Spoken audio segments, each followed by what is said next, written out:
It's my pleasure to welcome you all on behalf of our board to this very special reception, because this evening we recognize 5 distinguished lawyers for their significant pro bono contributions to LSC's 2 grantees in this state: the Center for Arkansas Legal Services and Legal Aid of Arkansas. And I particularly want to thank the Clinton School of Public Service for hosting this reception, and a number of the organizations that have generously sponsored it: Arkansas Children's Hospital, Friday, Elridge and Clark, the Rose Law Firm, and Wright, Lindsay and Jennings.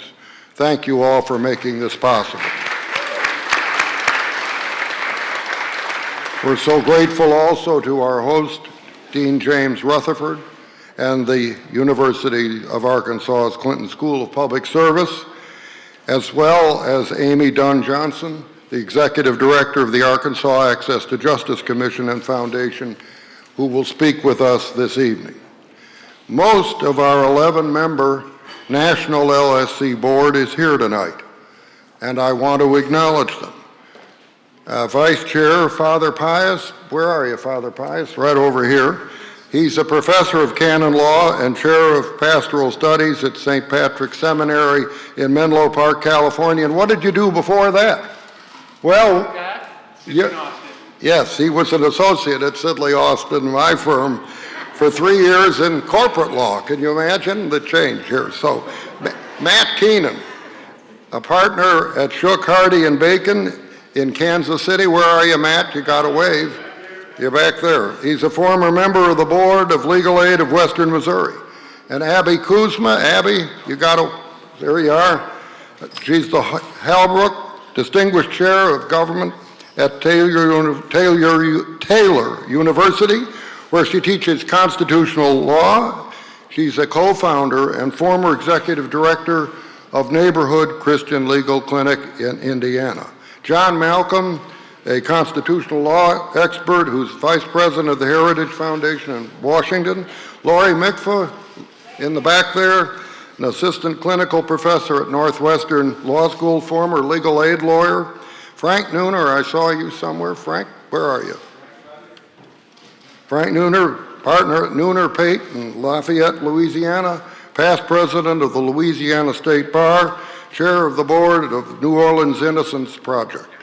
And Julie Reskin was going to be here. She is the executive director of the Colorado Cross Disability Coalition. She is teaching a class online tonight.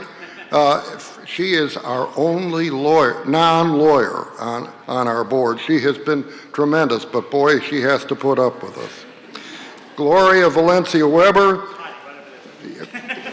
Here you are, emeritus professor at University of New Mexico School of Law, an expert in Native American law.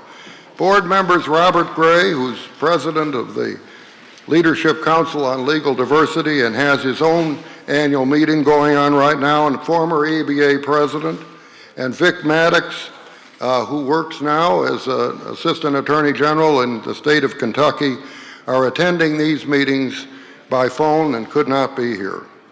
But we've been so fortunate as a board to have the additional support of some non-director members of board committees, 3 of whom I believe are with us tonight. Frank Strickland, are you right here? Frank is the 9th chair of the Legal Services Corporation. I'm the 10th, and I suppose you all know that Hillary Clinton was the 2nd.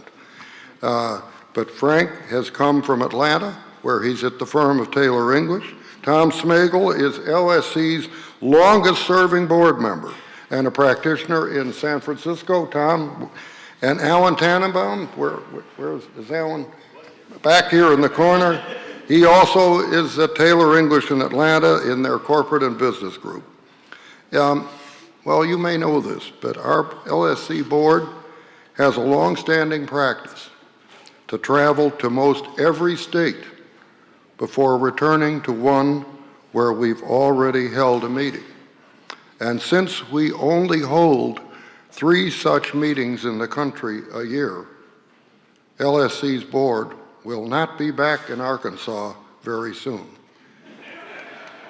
so maybe that makes you happy, but it also makes the awards, I'm sure it makes our grantees happy, but that makes the awards we're giving tonight very special.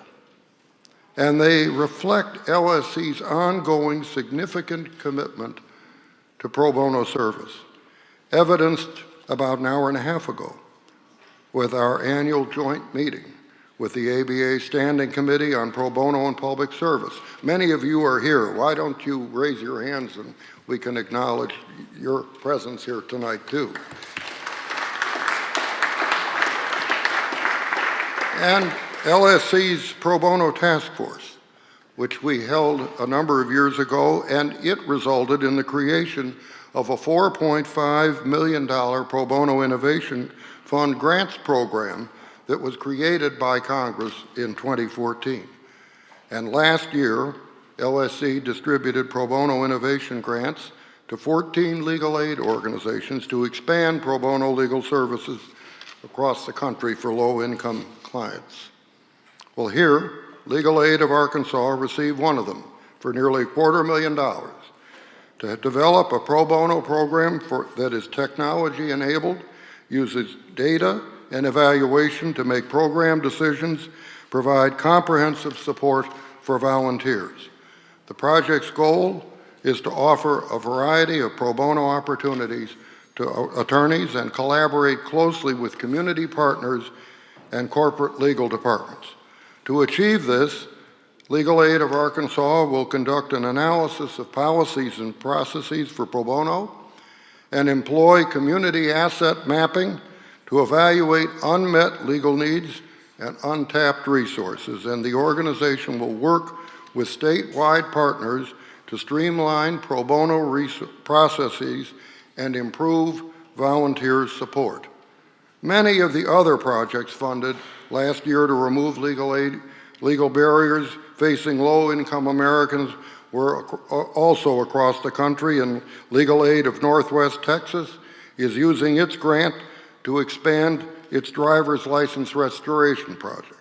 Legal Action of Wisconsin is using its grant to improve employment outcomes for low-income technical college students by addressing the civil legal problems preventing them from getting a degree.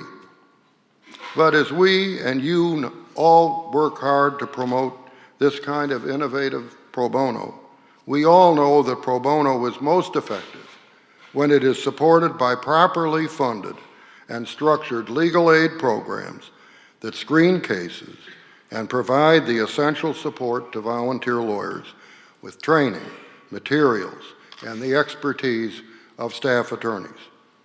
Pro bono lawyers working in conjunction with lawyers at LSC-funded programs have helped tens of thousands of people across the country every year, and they play an essential role in LSC's mission to help ensure equal access to justice. Providing civil legal services to low-income Americans through pro bono service is a civic responsibility. As best-selling author, lawyer John Grisham said a few years ago at LSC's forum in Washington, D.C. in April, and a member of our LSC Leaders Council, and here I'm quoting him, "In a land of 1 million lawyers, there are so many people who face eviction, disaster, loss of benefits, and more because they don't have lawyers. And if we can't protect them, then we as a society are all diminished." More fundamentally, pro bono service is central to what it means to be a lawyer. As another member of LSC's Leaders Council, Hewlett-Packard's Executive Vice President John Schultz stated, "There are many reasons to do pro bono. Yes, it's the right thing to do, but it also provides opportunities for professional growth. It improves the world we live and work in, and it promotes a culture of service and selflessness. At the end of the day, it's who we are and who we want to be." Well, tonight, we recognize and honor lawyers who are being what they want to be by doing what they can do to protect those low-income Americans through their own remarkable service here in Arkansas.